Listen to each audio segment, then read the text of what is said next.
The Essays of Francis Bacon of Nobility. We will speak of nobility first as a portion of an estate, then as a condition of particular persons. A monarchy, where there is no nobility at all, is ever a pure and absolute tyranny, as that of the Turks. For nobility attempers sovereignty and draws the eyes of the people, somewhat aside from the line royal. But for democracies they need it not, and they are commonly more quiet and less subject to sedition than where there are stirps of nobles. For men's eyes are upon the business, and not upon the persons. Or if upon the persons, it is for the business' sake, as fittest, and not for the flags and pedigree.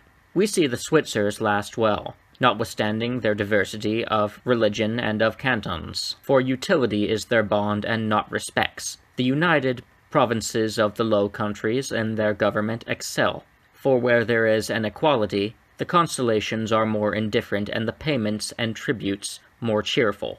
A great and potent nobility addeth majesty to a monarch, but diminisheth power, and putteth life and spirit into the people, but presseth their fortune. It is well when nobles are not too great for sovereignty, not for justice, and yet maintained in that height, as the insolence of inferiors may be broken upon them, before it come on too fast upon the majesty of kings. A numerous nobility causeth poverty and inconvenience in a state, for it is a surcharge of the expense, and besides it being of necessity, that many of the nobility fall in time to be weak in fortune. It maketh a kind of disproportion between honour and means. As for nobility in particular persons, it is a reverend thing to see an ancient castle or building not in decay, or to see a fair timber tree sound and perfect. How much more to behold an ancient noble family which hath stood against the waves and weathers of time. For new nobility is but the act of power, but ancient nobility is the act of time. Those that are first raised to nobility are commonly more virtuous, but less innocent, than their descendants.